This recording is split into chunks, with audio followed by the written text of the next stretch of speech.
Thank you very much, Potsy. The run home with Joel and Fletch, all thanks to the all-new Hyundai Kona N-Line, imagined to be bold. I tell you what, imagine this bloke coming into the studio, Brian. Great friend of the show, great friend of SEN. And tomorrow night from 6:30 p.m, you need to say Australian Eastern Daylight Savings Time, at the Comedy Store in Sydney. He's going to be there. Tickets at comedystore.com.au. I'm referring to whom, Brian? Barniac. Correct, the Barniac. Andrew Barnett is live in studio. Barney. Boys, thank you for having me. This is, I haven't been in here in a while. No. It's been good. You've been gallivanting. I have, mate. I've been everywhere with the stand-up. I've been all over the place. So it's nice. Actually, you've got me now. I literally leave after this. I'm driving up the Hunter Valley for a gig tonight for a little, one of those corporate dinners or something. So tell me this, Barney, because the great Jerry Seinfeld, great comedian, the great. I've heard of him. One of the quotes is, "Don't change your jokes, change your audience." Yeah. Okay. Do you? Are you telling him to go and drop the G? No. I'm just what I'm saying is, how hard is it to keep coming up with new jokes? Oh, it's hard, but like that works for Jerry Seinfeld, who was like playing in New York. You know, came up in New York where there's a turnover of audiences and stuff. Australia's not quite that big, and if you want to work consistently, you got to turn them over. Okay. But at the moment, so this show I'm doing tomorrow night is the show I did for the Sydney Comedy Festival and did for the festivals this year. So this will be the last one of that. I'd sort of been touring it for a bit then, and now I actually the hard work again of just blank piece of paper and try and write some new jokes. Where do you get your inspiration from? Wherever, man. Yeah. But are you watching TV? Are you watching social media? Are you just getting out down to Bondi and just looking at the lifeguards? Yep, yeah. No, you know me, mate. Always down at Bondi looking at the lifeguards. And you know what? Whenever I need inspiration for anything, just go down there and have a good hard gander at those lifeguards. Yeah. I don't know, like I make notes in my phone when something occurs to me. I'm like, oh, okay, that. Like I tend to write a fair few jokes about my wife and kids just because they're the people I'm around a lot. Yes. And you're lying. Yeah, no. They're oh man. But you know, like when you notice things. So and then when it comes to actually putting a whole show together, like an hour-long show, you got to give it some sort of a thread through so the audience don't feel like they're just being hammered with non sequiturs for an hour. But yeah, there's an art to it, isn't it? Oh yeah, it's way harder than it looks. If you're doing it well, it looks like, oh, this bloke's just mate, his life's great. You're just sitting there coming up with stuff on the spot, and then you know just riffing. But I'm easily bored though, so I tend to mix stuff up fairly regularly anyway. I'll talk to the audience a bit more than probably a lot of other comedians just because I get bored with my own jokes. Because I've heard them. Yeah. What's the what do you reckon the prime time amount is for a set? Oh, yeah, it depends on I get this a bit, like, because you do a footy lunch and that. Often, like, when they talk to you, they're like, yeah, we'll just get you to do, like, 45 minutes to an hour.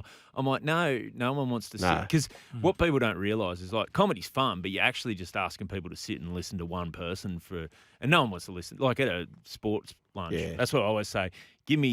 I'll time it out. We'll allow for 30 minutes, but from about 25 minutes on, I'm watching because you notice blokes starting to shift in their chairs because they want to go take a leak or go, go to the bar and get another drink or whatever. So you sort of just, I don't know, you sort of feel it out. But I reckon for something like that, 25 minutes. But for a comedy set, if it's someone you're really into, then you know an hour is probably good. I don't like even the best much over an hour. It's really who, in your opinion, at the moment, is the best comedian in the world? Right at this moment. Right at this moment. That's hard to tell. Like, well, who do you like listening to? Mate, there's guys like no matter when they put it out, I'll always look at like Chappelle, obviously Dave Chappelle. I mean, even though sort of I don't know, his last hour I wasn't as into as the ones before that, but. I like Bill Burr. Oh, how good is he? I was about to say Bill Burr. Have you seen that Old Dads on Netflix? How good is that? Is it good? It's like me, I swear to God, it's like me and my mates on this surf trip.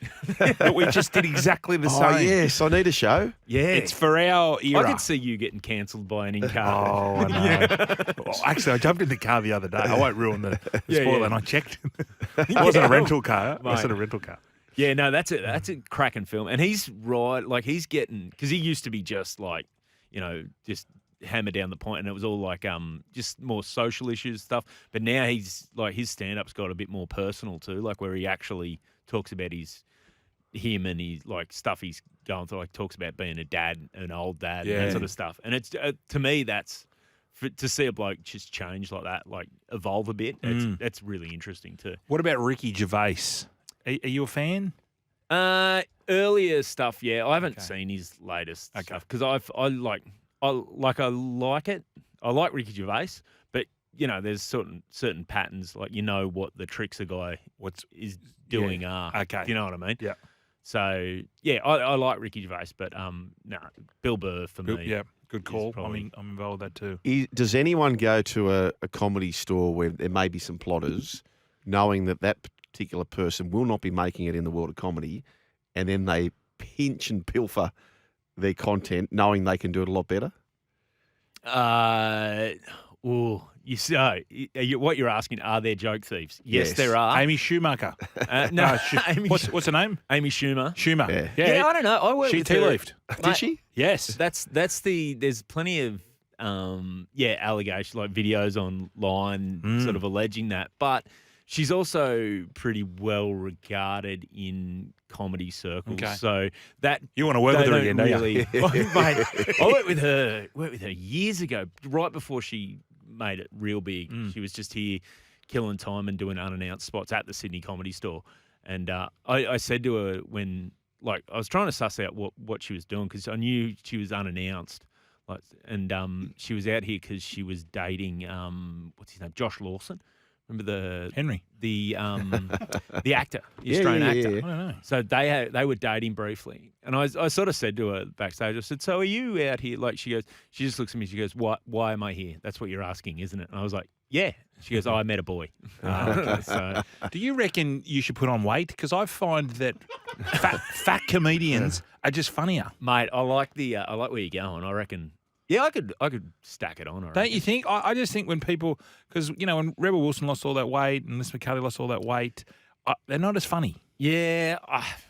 Do you like fat comedians? I do, personally. Yeah, I do. To be honest, it's never occurred to me. It's like how you'd have to I'd need to see data on fatness too. No, this is just correlation. Yeah. This is my correlation. It's on your data. So if I stack on a bunch of weight, yes, will you come and see me? I will. Definitely. Definitely.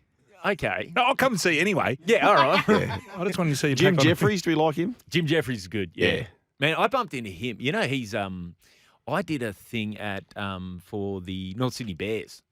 I did comedy there, and him and his old man were there at the start of the thing, and I'm sitting there going, "Oh man, I'm going to have to go up and do stand up." And Jim Jeffries is sitting there, but he left just before my set, and I said g'day to him, and I said, "Oh, I'm doing." He goes, "Oh man, I'm really sorry," and I'm like, "No, leave, Jim." Yeah, I don't. Because you're a Bears fan, is he?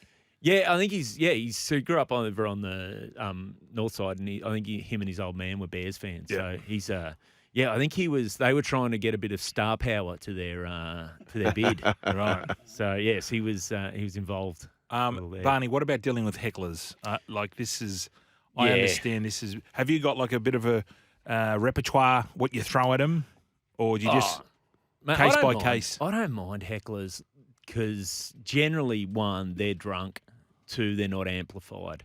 Right. Okay, so yeah. and so. You know what I mean? Like, you're never more alert than when you're on stage with a microphone. You know that. Yeah. When you do your lunches and stuff. So, the person yelling out really often hasn't thought it through beyond the first comment. Yeah. So then I just, okay, let's have a chat then, Yes. mate. And Let's then lean hammer 'em. into this. Yeah. The hard ones is I find the hardest is dealing with drunk women who are in a group or whatever, because if that goes wrong and someone cries, there's no bringing it back. Yeah. You Because can't- then they'll turn on you. Yeah, oh yeah, and a whole room. You're just the guy that made a lady cry at that point, and yeah, the whole room will turn on you. I mean, every comedian would have had that scenario, right? Where you're in quicksand and how the hell do I get out of this? There's no way of recovering. Like, talk us through the mindset when that's happening. Oh man, sometimes it's just okay. Like I think I've talked about this before. I did a gig for an awards night. I was just the comedian, and there was a table of young girls, younger girls, like 19, 20-ish, who weren't really listening, which sometimes at those things you're like, oh, who cares? Like for me, that, you know, I'm getting paid, I'm here, I'm the intruder in your night. But the people started shushing them like round. So that's when you sort of got to go, oh, okay. And so I had a bit of a chat to them, and they weren't happy. Oh. And I got home that night. So I got home, I'm on the lounge, I got a beer in my hand. I was going away the next day for my anniversary. I'm feeling good, like I got the weekend off, just done a nice gig. And then I got a message on Instagram, and they'd sent a video of them. They panned from me on the stage. They pan over to them, and they're all just mouthing boring, boring. And I, man, heckled in my own lounge. Yeah. So my wife, Mrs. Barney, looks at me. She's like, everything all right? And I'm like, how do you? I've just been emasculated in front of my wife. Yeah. Well, it was a bit like, remember how we did the prank on Maddie over at when we got that. And you know, Maddie's pretty resilient and can handle most things. He was, because he didn't know the prank was rattled. The lady was the plant. Yeah. Absolutely rattled. And I was rattled, and I knew what was going on. Oh yeah, like it can be overpowering. yeah. Can't. Have you ever got to that stage where you go, I can't get out of this? Yeah. And how do you handle it? Do you just walk off, or? Man, I did a gig one night for a rugby league club, and it was part of their thing, and it had all gone wrong because I was driving there, and there was a miscommunication. They thought I was going to be there for the whole night and have dinner with them and everything, but I was only able just to come in, like I was getting there about half an hour before my spot, and then they asked me to help auction their player jerseys. So the first grade squad would bid on their own jersey, and raise money for charity or whatever. They said, so I walk in, and I'm already like, I feel bad because they didn't know, they were worried I wasn't going to turn up. So like, can you help with the auction? So I'm like, yeah, I can help with the auction. So I'm just roasting these blokes about how cheap they're being and not buying. So I've put all the players offside, and then the guy goes, I'm just going to bring you straight on. And then he just, instead of saying this is stand-up comedy, he just said, Andrew's going to talk for a while now.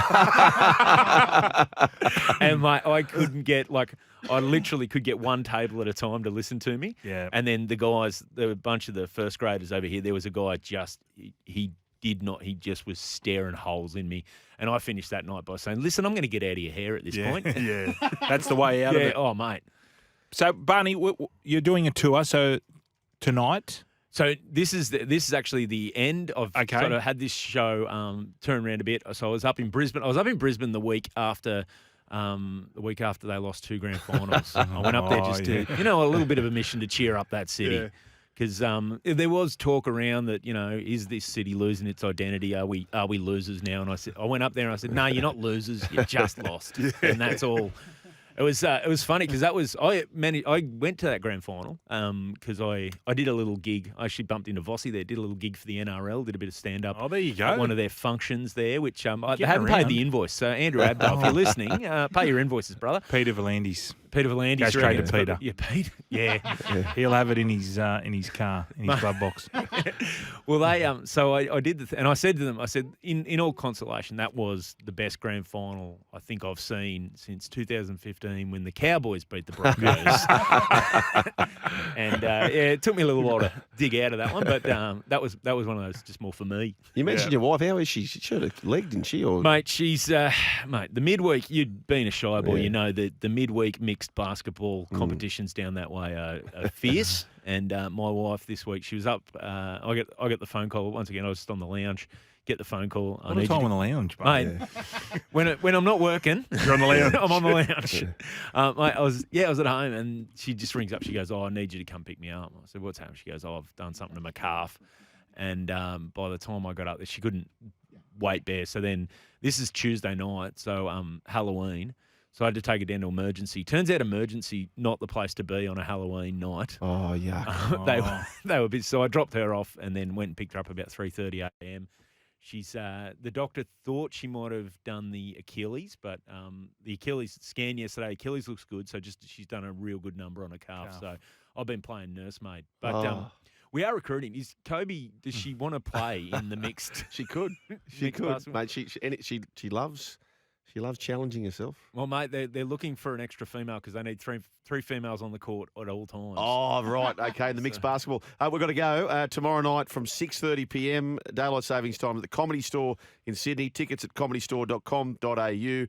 Barnaby, Barnyard, Barniac, Andrew Barnett. Thank you for joining the Run Home with Joel and Fletch. Thanks for having me, boys. Good man.